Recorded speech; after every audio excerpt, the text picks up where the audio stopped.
तो इसके जन्म उत्सव के समय फिर श्री कृष्ण बलराम जी भी गए हुए थे। तो आचार्य ने जन्म कुंडली उस समय बाची कि महावीर होगा, ऐसा ऐसा सब वर्णन करते रहे और कहा ये उन्हीं के हाथ से मारा जाएगा जिसकी गोद में डालने पर इसकी 2 भुजाएं हट जाएंगी। तो वहां जितने आए हुए थे रिश्ते नातेदार, समाज के श्रेष्ठ श्रेष्ठ जन, सबकी गोद में शिशुपाल को, और जे भी भगवान श्री कृष्ण की गोद में डाले 2 भुजाएं गिर गई। रो करके उनकी बुआ ने कहा कि मैं भिक्षा मांगती हूं कि मेरे बालक की आपके हाथ से हत्या नहीं होनी चाहिए। तो उनका 100 अपराध क्षमा कर दो। तो उन्होंने सोचा 100 अपराध काहे को करेगा, का 100 अपराध तक मैं इसे बिल्कुल कोई दंड नहीं दूंगा, वचन देता हूं। ये जब से तोतली वाली बोलना शुरू किया तब से भगवान को गालियां देना शुरू किया। इसका स्वभाव ही ये वैर, पूरा ऐसा वैर, भगवान को गालियां देता। जिस समय सब धर्मात्माओं राजाओं की सभा भरी हुई थी और भगवान श्री कृष्ण की अग्र पूजा हुई, सब तो सह गए, शिशुपाल खड़ा हो गया और ऐसे कटु वचन बोले। महाभारत में लिखा, हमने स्वाध्याय में पढ़ा था, ऐसे कटु वचन बोले कि कोई भी नाराज हो जाएगा उससे। तो पहले भीमसेन खड़े हुए और कहा कि अपने बड़ों का सम्मान करना सीख, चूंकि भाई ही लगता है। जैसे कुंती बुआ, ऐसे भगवान की वो बुआ का दूसरा है, ये लगता है। सम्मान करना सीख, अगर तू ऐसे ही बोलता रहा तो यही मैं तेरा गला काट दूंगा। ऐसे कहा, बैठ जा ब्रिकोदर, बहुत खाने वाला, तू क्या मेरे से लड़ेगा। भगवान ने भी इशारा कर दिया। जब देखा कि ये बोलता ही चला, भीष्म जी खड़े हुए और भीष्म जी ने कहा, मैं श्री कृष्ण के चरण आसक्ति चित्त वाला हूं, अगर अब एक भी शब्द यहां बोला इसने तो मैं किसी की नहीं सुनूंगा, इसको नष्ट कर दूंगा। और दोनों सभाओं के सर पर पैर रखता हूं, जो श्री कृष्ण का विरोध करे उसके लिए मैं पर्याप्त हूं। भगवान ने कहा, चुप रहो, शांत रहो, सबको बैठा ला। वो गिनती शुरू की। 98, 99 का शिशुपाल सावधान, जो तुम्हारी माता को वचन दिया था, बस एक शब्द रह गया है, आगे मुझे दोषी कोई न ठहराए। 100 तक क्षमा करने की बात कही थी। जे ही, वो तो रुकने वाला थोड़ी था, जे ही आगे बोला, सुदर्शन जी के द्वारा उसका वो परम उद्धार हुआ जो बड़े बड़े ऋषि मुनियों के लिए बड़ा दुर्लभ पद कहा गया है। गोपीजनों ने सौंदर्य माधुर्य निधि भगवान को अपना कांत माना, प्रीतम माना। एक ही वृत्ति, कितनी गजब की वृत्ति गोपीजनों की है कि सब कार्य करते हुए कृष्णाकार वृत्ति है। बेचने दही जा रहे हैं, बोल रहे कोई कृष्ण ले ले, दामोदर ले ले, माधव ले ले। कैसी वृत्ति है, देखो कैसी उच्च कोटि की अवस्था है। किसी भी भाव से हमारे प्रभु से जुड़ जाए तो इच्छा द्वेष दोनों से वो मुक्त हो जाए। और जब तक ये ठीक है, ये बेठीक है, इस तरह के द्वंद्व तुम्हारे हृदय में बने रहेंगे, तब तक मूढ़ता रहेगी और उससे पतन होता रहेगा। संसार का संबंध दृढ़ होता है इच्छा से। बहुत सुंदर बात है। संसार का संबंध दृढ़ होता ही है इच्छा से। इच्छा खत्म, संसार का संबंध खत्म। कितनी बढ़िया बात है। पर हम भागे घूम रहे हैं इच्छाओं की पूर्ति के लिए। जब एक बता दिया कि समुद्र है भगवान, जो चाहिए इन्हीं से क्यों नहीं, पर इनसे मिलने के लिए भी तुम्हें शराब छोड़ना पड़ेगा, तुम्हें मांस छोड़ना पड़ेगा, व्यभिचार छोड़ना पड़ेगा, गंदे चिंतन छोड़ने पड़ेंगे। वो राजी नहीं हो तो करो पाप और चाहो सुख। ऐसा कैसे हो सकता है? यही है जीव की परेशानी, यही है। वो ये चाहते हैं कि हे संत महात्मा, हे भगवंत, हमको छूट दो, हम खूब गंदे आचरण करें और आप हमसे सेव संतरा रुपया पैसा ले लो और आप ऐसा आशीर्वाद दो कि हमारी उन्नति होती रहे, दुख न मिले, हमें सुख ही मिलता है। कभी स्वप्न में भी नहीं हो सकता। तब लग कुशल न जीव कहूं, सपने हूं मन विश्राम, जब लग भजत न राम कहूं, शोक धाम तज काम। ये दुखों का खजाना काम अर्थात इच्छा, इसका त्याग करके भगवान की शरण में होकर जब तक नाम जप नहीं करोगे, स्वप्न में भी तुम्हें विश्राम नहीं मिलेगा। और नाम जप एक गंदे आचरण करने वालों के हृदय में नहीं हो सकता। नाम परम पवित्र है। ये तभी होगा जब आपका खान पान सात्विक हो, आपका वातावरण सात्विक हो, आपका बोलना उठना बैठना सब सात्विक हो, तब नाम भगवान कृपा करेंगे आपकी जिह्वा। फिर कौन सी इच्छा रह जाएगी? कौन सी इच्छा रह जाएगी? अरे आप विश्वास कीजिए, ये जितनी इच्छाएं हैं सब स्वाप्निक हैं। जब आप सच्चा विवेक धारण करेंगे तो आपसे पूछा भी जाएगा कि जबरदस्ती केवट से कह रहे ले लो, वो कह रहे आप कछुनाथ न चाहिए, मोरे नहीं चाहिए।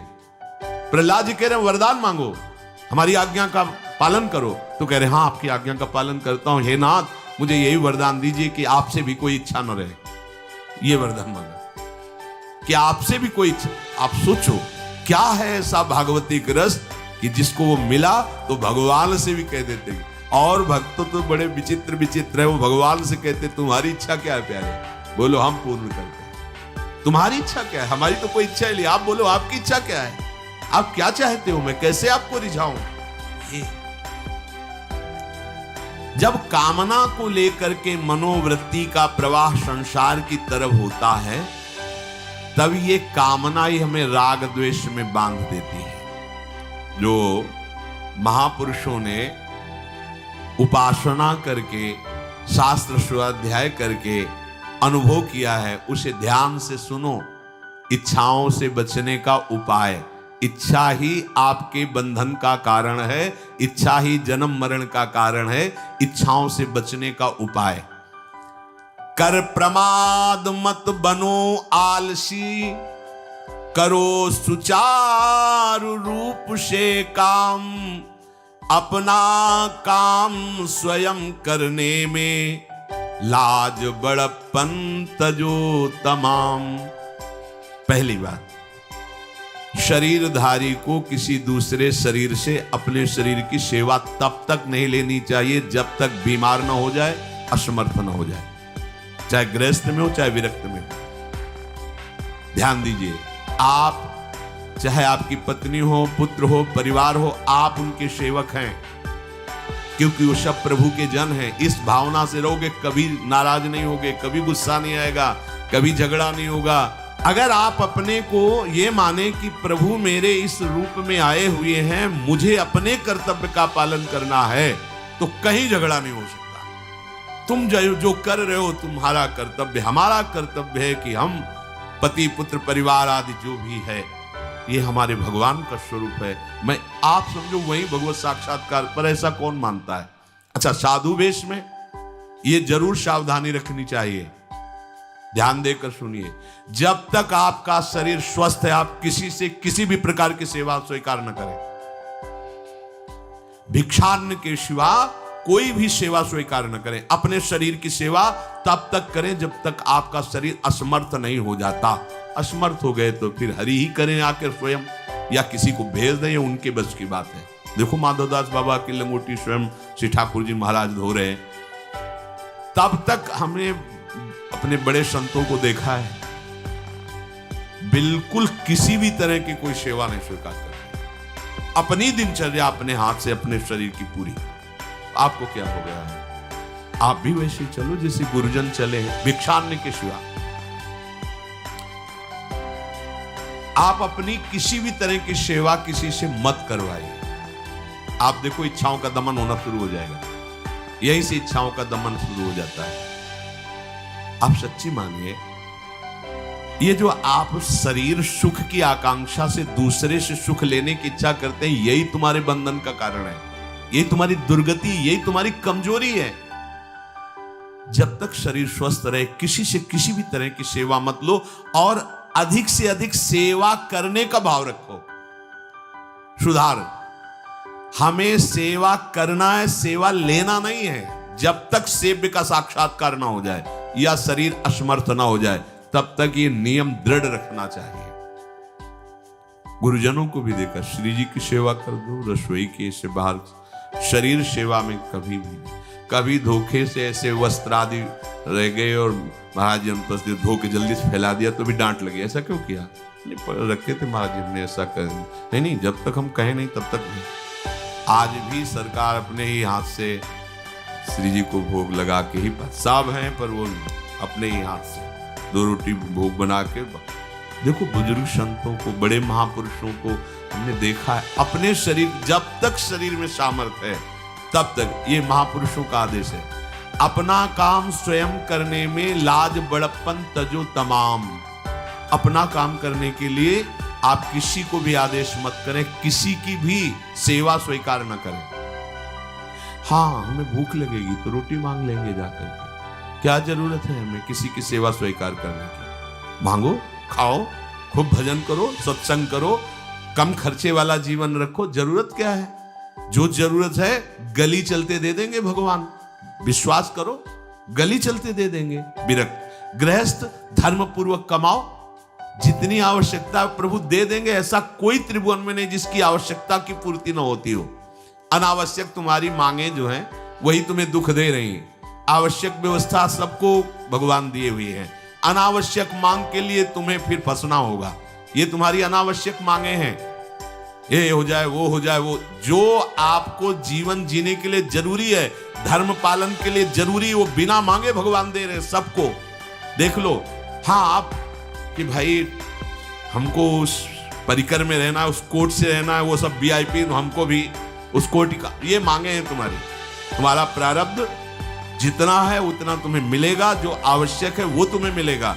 अनावश्यक मांगे करोगे फंसोगे, अधर्म में कूदना पड़ेगा तुम्हें। हाथ पैर सब साधन प्रभु ने दिए, दया कर तुम्हें समान, फिर क्यों उनसे काम न लेते, क्यों रखते हो झूठी शान। तुम्हारी सेवा के लिए तुम्हारे पास हाथ है, तुम्हारे चरण हैं, तुम्हें बुद्धि दी है, दूसरे से क्यों सेवा स्वीकार करते हो? प्रभु ने दया करके उद्धार के लिए तुम्हारे पास पूरी सामग्री दे दी, उसका प्रयोग करो। तन मन दोनों का हित करता, निश्चय शारीरिक श्रम युक्त। देखो, ये है जिसने अपना परम मंगल ठाना है, वो शरीर को कभी प्रमाद में नहीं रखता, चाहे गृहस्थ हो चाहे विरक्त हो। ये आलस्य प्रमाद किसी के लिए भी ठीक नहीं है। नियत समय तक सो जाओ, इसके बाद खूब मेहनत करो, चाहे गृहस्थ हो चाहे विरक्त। विरक्त हो तो खूब नाम जप, वाणी पाठ, ब्रह्मचर्य से रहना, आसनों में बैठना, हाँ, सेवा करना, शारीरिक श्रम। खूब सेवा करो, धाम की सेवा करो, नालियां साफ करो, गलियां साफ करो, जो सेवाएं में इसे श्रम करो। ब्रह्मचर्य पचाने के लिए श्रम भी तो होना चाहिए। श्री जी की प्राप्ति के लिए मन वचन कर्म से श्री जी के चरणों का आश्रय लेकर के जितना आप अन्न डालते हो उतना आप इसका प्रयोग करो शरीर का। इससे ममता मत रखो। खूब धाम। पुराने संतों को देखो, सोहनी पकड़े कहां कहां तक परिक्रमा में लगा। हमने देखा है एक हरिदास जी महात्मा को पीछे पानी घाट की तरफ उनकी छोटी सी कुटिया, किलोमीटर तक ऐसे ही सोहनी लगा रहे। वृद्ध वृद्ध महात्मा सेवा करें। अपने लोग जवान महात्मा होकर, शरीर स्वस्थ होकर, बेइज्जती से अगर सोहनी पकड़ के खड़े हो जाओगे गली में तो आपको लगेगा अपनी बेइज्जती हो रही है। वाह, कितनी बड़ी इज्जत है हमारी। स्वामिनी के महल की वीथियों में सोहनी लगाने में तुम्हें बेइज्जती लग रही, और आचार्य चरण याचना कर रहे हैं। यत्किंकरीषु बहुशा खलुका कुमाणी नित्यं परस्य पुरुषस्य शिखंड मौले तस्या कदापि रसनिधेर वृषभानुजायात तत्केल कुंज भवनांगण मार्जनीश्याम। लाडली जो ऐसी कृपा करो कि आपके वृंदावन धाम में कहीं सोहनी लगाने वाली, पोछा लगाने वाली मैं बन जाऊं। मांग रहे हैं।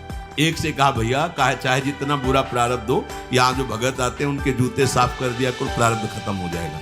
भाई आप समझो ये वो दवा है जो बेजोड़ है, इसे कोई काट नहीं सकता। अच्छा, अगर ऐसे न समझो तो हम आपको समझा रहे हैं। गुरुद्वारे में चले जाओ, चाहे जितना बड़ा अधिकारी हो, सबसे पहली जोरी सेवा यही होती है, पादुका की सेवा। समझे में नहीं आ रहा तुम्हें? अरे जिसे हम हंसते हंसते कह रहे हैं वही तुम्हारे बंधन काटने का कारण बन जाए, यदि मान लो बात। पर वो हम जूता साफ करेंगे नहीं। मन से हम कितने गंदे हैं ये हम नहीं देख पा रहे हैं। वो तो बाहर वृंदावन की रज उनमें पादुका में लगी, छोटी मोटी बात नहीं है। पादुका जो रखी है ये बंधनी है। आप इनको ऐसे साधारण जूते मत समझ लो, ये रज में चलते। एक दिन एक ब्रजवासिनी माई रोटी रखे, उसके ऊपर पादुका रखे, एक हाथ में लाला लिए और एक हाथ में जल का ऐसे लिए, जारी उनका अभ्यास ऐसा। अब पादुका पहन के चलने में परेशानी होती थी, तो कोई एक संत थे और बाहर से आए हुए थे, वो हंस दिए कैसे बावरी रोटी के ऊपर जूता लगा। ऐसे मतलब कितने साल हो गए ब्रजवास करते हुए, वह कई वर्ष हो गए। अरे ये वो जूती नहीं है जो साधारण जूती है वृंदावन बरसाने की, रज लगी हुई इसमें, ये रज लगी हुई है, तुझे रज नहीं दिखाई दे रही, जूती दिखाई दे, क्या ब्रजवास कर रहा है। डांट के चल दिए।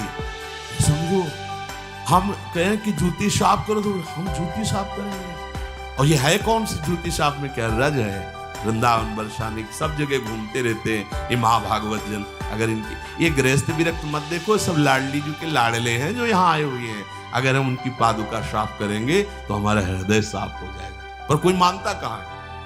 अपनी सेवा स्वयं करो और दूसरे की सेवा मिल जाए तो जैसे लोभी आदमी के सामने धन फेंक दे तो कैसे भागता है, ऐसे आपको होड़ लगनी चाहिए कि ये आदमी इतना न कर पाए जितना हम सेवा करें। परमार्थ में शरीर पोषण नहीं, परमार्थ में शरीर की धज्जियां उड़ानी है, अहंकार की, देहाभिमान की। राखे अपने को सदा भगवत सुमिरन लीन, सुने न जग के दोष गुण, करे न चित्त मलिन। सदैव अपने को ये देखता रहे कि प्रभु का सुमिरन चल रहा है कि नहीं अंदर। ये बहुत बड़े काहे की परेशानी, हम तो यही समझ नहीं पा रहे कि इतनी झंझटें लेकर कैसे घूम रहे लोग। अगर हृदय में राधा राधा चल रहा है, आप व्यापार कर रहे हो, नौकरी कर रहे हो, गृहस्थ हो, विरक्त हो, जो अब आपको चिंता क्या होनी चाहिए। देखो ना, थोड़े दिन ऐसे चल के देखो, हर कार्य बहुत अच्छा होता है जब भगवत सुमिरन पूर्वक आप एकाग्रता पूर्वक कार्य करें, हर कार्य में आपको आनंद आएगा। पर वो तो शरीर पोषी, जैसे आग जलने में फफोला पड़ जाता है ना, उसको बहुत संभाल के रखते हैं, ऐसे देहाभिमानी साधक भी होते हैं। कोई इतना शरीर को सजा के, इतना संभाल के कि लगता है यही भगवत प्राप्ति है इनकी, कि इनके शरीर बिल्कुल ऐसे नहीं। संतों ने देखो ना कैसे अपने शरीर के राग का त्याग किया है, गुरुजनों की आज्ञा में तत्पर होकर धज्जियां उड़ा दी देहाभिमान की, तब उनको परम पद प्राप्त हुआ है। अपने शरीर का राग रखने वाला परमार्थ में कैसे चल सकता है। कब तक फंसे रहोगे विषयासक्ति वासना में हो दीन, अरे कब तक मन में भरे रखोगे दुर्विचार दुर्भाव मलिन। जिन भोगों के लिए हो रहे तुम लालायित सुखमय जान, यही घोर दुख उपजाएंगे, बढ़ जाएगा अज्ञान। इसलिए छोड़ो सब आशा ममता, आसक्ति कामना मद अभिमान, एकमात्र शरणागत होकर भजो निरंतर राधे श्याम। प्रभु की आसक्ति हृदय में धारण करो, यही समझ में नहीं आता। चले हो राग त्यागने के लिए, पोषण कर रहे हो शरीर राग का, कैसे बात बनेगी। चलो कोई विषय संसारी है तो लगता है अभी बेचारा है। हाँ, आप लोग बेचारों की लाइन में थोड़ी हो, आप लोग बेचारों की लाइन में नहीं हो। आप जितने भी, चाहे गृहस्थ हो चाहे विरक्त हो, धाम आ गए हो, दीक्षा ले ली है, शास्त्र स्वाध्याय करते हो, सत्संग, आप बेचारे हो, आप भगवत पार्षद हो। पर आप अपने स्वरूप को समझो, ये अंदर की बातें सुधारो। आगे कह रहे हैं कि सुने न जग के दोष गुण, करे न चित्त मलिन। अपने भगवत चिंतन में मगन रहो। कोई तुम्हें यदि किसी की निंदा आदि सुनाने लगे तो उसे मत सुनो। पूछे कछु कछुए कहे, को आए के पास, सुन ले कछु बोले नहीं, सब ते रहे उदास। पर निंदा पर दोष के, कथन सुनन में लोग, जो आनंद अनुभव करें तो लहे नरक के भोग। तुम्हारे पास आकर कोई तुम्हें दूसरे की निंदा सुना रहा है और अगर तुम्हें हर्ष हो रहा है, कैसी बात, कोई नामदाता सदगुरु की निंदा करे तुम सुन लिए, कैसे तुम्हारे इस पाप का प्रायश्चित होगा। सुनने और कहने वाले दोनों को एक ही दंड मिलता है बराबर। तुम अपने गुरुदेव की निंदा सुन ली, तुम अपने आराध्य देव की अवहेलना की बात सुन ली। उपासना नहीं है, कहीं देहाभिमान है कि हम तो गुरु से श्रेष्ठ है ना, गुरु जी की निंदा होती हमारी वंदना हो रही। परिणाम में लड्डू मिलेगा, खा लेना, परिणाम पक्का। पर निंदा के कीते आवत नहीं कछु हाथ, मूरख पर्वत पाप को ले चल अपने साथ। वैष्णव निंदा, भक्त निंदा, गुरु निंदा, ये तो बहुत ही भयानक है। भक्तन निंदा अति बुरी भूल करे जिन कोय, किए सुकृत बहु जन्म के क्षण में डारे खोए। कह रहे जो दूसरे की निंदा सुनने में आनंद का अनुभव करता है उसको भोग मिलेगा। काहे का? बोले नरक का भोग मिलेगा। इसलिए जो तुम्हें ऐसी बातें सुनाने के लिए उत्साहित हो उनसे उदासीन रहो, अर्थात उनसे कोई परिचय नहीं, कोई अपनापन नहीं। हाथ जोड़कर कह दे कि आज तो आप कृपा करके आ गए हो, आगे कृपा करके कभी मत आना। नहीं, आज हम आपका स्वागत नहीं कर रहे, आगे स्वागत करेंगे तो आप सह नहीं पाओगे, इसलिए आप कृपा करके आगे मत आना। हम आपके पास गए नहीं, आप आकर हमारे गुरु की, हमारे इष्ट की अवहेलना की बात करोगे तो आज क्षमा करते चले जाइए, दोबारा मत आना। चाहे वो कोई भी हो, तुम्हारी निष्ठा में इतनी ताकत है वो झुक जाएगा, उसकी सामर्थ्य नहीं कि वो आगे आ जाए। अगर हमारे कोई इष्ट की, आचार्य की या किसी भी नाम जापक की कोई निंदा करता है, हम सुनते हैं और उसे सुख मानते हैं, तो कह रहे हैं उसको नरक का भोग मिलेगा। नहीं, हमें जिस मार्ग में चलना है, हमें अपने आराध्य देव की प्रति प्रीति प्राप्त करनी है। और प्रीति प्राप्त होती, कोई भी राम कृष्ण हरि शिव बोले, सबके चरणों में हमारा नमन है, सबकी चरण धूले हमारे माथे पे। निंदा करना, अरे सब जगह भगवान ये बात देखने के लिए तो हम चले, हम निंदा स्तुति। अगर कोई हमारा मित्र बनता है, हमारा निज जन बनता है और हमको हरि गुरु इष्ट आदि किसी भी तरह की कोई निंदा, हमें बिल्कुल बर्दाश्त नहीं करना चाहिए और दूरी बना लेनी चाहिए, कभी उससे संभाषण नहीं करना चाहिए। कहे न अपनी बात कछु, सुने न पर की बात, एक निष्ठ प्रभु में रहे बसो सदा दिन रात। अपने हृदय की भक्ति की बात सहसा किसी से ना कहें और ना किसी की बात सुने, क्योंकि हमें अपनी आचार्य निष्ठा, गुरु निष्ठा से चलना है। आप अपनी निष्ठा से चल रहे हो, हमारे काम की है नहीं, क्योंकि अब हम बदलने वाले हैं नहीं, तो तुम्हारी निष्ठा से हमें कोई परिवर्तन होने वाला नहीं। और हम अपनी निष्ठा के बाद तुमसे इसलिए नहीं कहेंगे कि वो तो इष्ट मिले और मन मिले, मिले भजन रस रीति, तब वो बात कहनी चाहिए, ऐसा किसी से नहीं। तो क्या करे, एक निष्ठ होकर अपने आराध्य देव में दिन रात लगा रहे। ये बहुत जगह जाना, बहुत लोगों से व्यवहार करना, ये सब भजन में बाधक बात है। समिट जाओ, अपने लाडली लाल को दुलार करो, नाम जप करो, धाम वास करो, बहुत जो है, हाँ दर्शन कर आओ। नहीं, एकांत वास करो, प्रभु खुद आके दर्शन दे देंगे, मान लो विश्वास। अगर आपका भजन ठीक चल रहा है, सही मार्ग चल रहे हो, तो दर्शन वाली बात ही हट जाएगी, क्योंकि फिर वो समा जाते हैं, हृदय में समा जाते हैं, नेत्रों में समा जाते हैं, मन में समा जाते हैं। आनंद की उमगन में कभी गए, आंख लड़ा ली प्रभु से, नहीं तो आंखों में ही बसे रहते। पी मूर्ति नयनन बसे, तेहि रस रहाए समाए। राग रोष दुख दोष में जग सो रहे सचेत, काहू सो न करे कबो वैर भाव अरुहेत।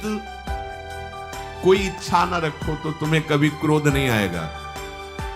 इच्छा राग ही द्वेष को उत्पन्न करती है। इन दोनों से सचेत रहो, ना किसी से तुम्हारा द्वेष होने पावे न राग। कभी किसी से किसी भी तरह अगर झगड़े का, लड़ाई का अवसर आता है तो हाथ जोड़कर निकल जाओ, झगड़ा मत करो। उससे ये होगा कि आपकी वृत्ति बच जाएगी, नहीं तो वृत्ति द्वेष पूर्वक बार बार उसका चिंतन करेगी जब भजन में बैठोगे, और उसके प्रति अशांति, जलन पैदा हो जाएगी। सब सो न्यारो होई रहे, पर खारो हु नहीं होए, सबकी सब कुछ सहे नीति, वो प्रभु को प्यारो होए। समझो बात, सबसे अलग रहो, किसी से अपना मन मत मिलाओ, केवल मन नाम से मिलाओ, प्रभु से मिलाओ, गुरुवाणी से मिलाओ। पर किसी का अपमान मत करो, किसी के लिए ऐसा कड़ुआ वचन मत बोलो कि उसके हृदय मंदिर में बैठे भगवान हैं, उसका हृदय दुखी हो जाए। सबकी सब कुछ सह लेता है जो कोई, वही प्रभु का प्यारा होता है। करे न जग चर्चा कबों, रहे सदा चुपचाप, रही इंकित निज भजय प्रभुता को सेवै आप। जो जगत की कभी भी चर्चा नहीं करता, मौन धारण करके केवल प्रभु के चिंतन में मगन रहता है, उसका भार प्रभु ले लेते हैं, उसकी सेवा आप स्वयं करते हैं। प्रभु किसी न किसी रूप में आके उनका भरण पोषण करते हैं। पै प्रभु के रस प्रेम की निर्मल गोपन बात, कहे न काहू सो कबों, सहे सकल आघात। भजन में जो तुम्हें आनंद आ रहा है, जो तुम्हें स्वप्न में कोई अनुभूतियां हो रही या प्रगट में कोई अनुभूति हो रही, कभी भी किसी से भी वो बात ना कहे, क्योंकि ऐसा कहने से तुम्हारे भजन में विघ्न पड़ जाएगा। सारी की सारी बातें पचा लो। जैसे तुम गुप्त रूप से गलतियां करते हो, कभी नहीं बोलते हो, लेकिन कोई भी भागवती की अनुभूति छोटी सी भी होगी तो सभा में बोलने का मन होगा, क्योंकि उससे हमारी प्रशंसा होगी, अहंकार का पोषण होगा। बिल्कुल नहीं। भजन संबंधी कोई भी आनंद की बात, कोई भी भगवदानंद अनुभूति कभी किसी से न कहे, एकदम छुपा जाए। अगर कोई ऐसा कि हमने तो ऐसे लक्षण आप में देखे, हाँ नहीं ये तो ऐसे ही तुम्हें यहाँ हंसुआ, हमारे अंदर ऐसा कुछ नहीं। कोई भी भागवतिक वृत्ति कहीं अपने में आरोपित करके प्रदर्शन का कार्य न कर दे। सह न सके पिय की तनिक निंदा, जो कहूं होए, सहज त्याग सर्वस्व करी, डारे निज को खोए।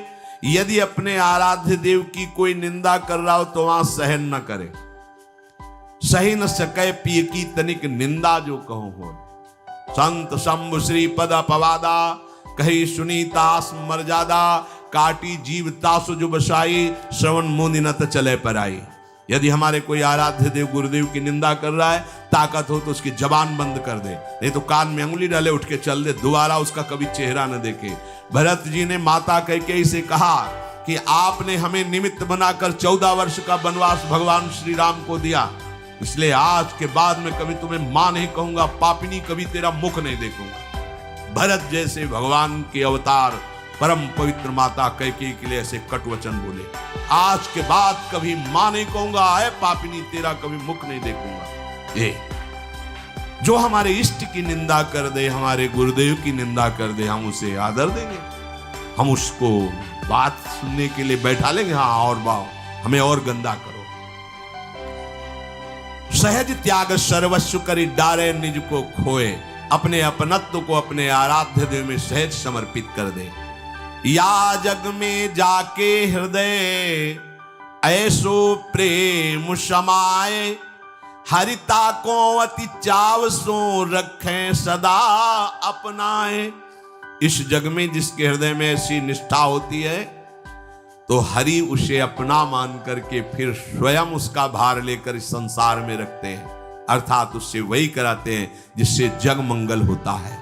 निर्मल या प्रभु प्रेम की महिमा कही न जाए, अति प्रेमी जो श्याम को हरि ही नित्य बसाए। दुख में संतत सुख लहे, सो आवे यही बाट, नाहित क्यों रचना करे, कपट नरक को ठाठ। जो निर्मल भगवत प्रेम है उसको कहा नहीं जा सकता, वो अनिर्वचनीय है। ऐसे निर्मल प्रेमी महात्मा के हृदय में श्याम सुंदर निरंतर वास करते हैं। इस निर्मल प्रेम को जिसे प्राप्त करना हो तो कमर कस ले, दुख का मार्ग है, इसमें दुख में चल करके महासुख में पहुंचा जाता है। कह रहे दुख में संतत सुख लहे, सो आवे यही बाट। भारी से भारी विपत्ति, अपमान, तिरस्कार में भी जो सुख का अनुभव करते हुए भगवत भजन करते रहते हैं, वो जाते हैं उस महासुख परमानंद में। नहीं तो कह रहे नाहित क्यों रचना करे, कपट नरक को ठाठ। फिर ये बातें बनाने से नरक ही मिलेगा, भगवत प्राप्ति नहीं होगी। इसलिए इच्छा और द्वेष का त्याग करके अपने आराध्य देव के निरंतर चिंतन में मगन रहो। भजन का फल है अपना अस्तित्व मिटा देना, कोई भी इच्छा न रह जाना। तो श्री भगवान स्वयं उसके हृदय में बैठ करके सब योगक्षेम का वाहन करते हैं। जैसे अहंकार से हम सोचते हैं ये हम नहीं करेंगे तो कैसे हो जाएगा, तो पूरी सृष्टि तुम्हारे करने से हो गई है क्या?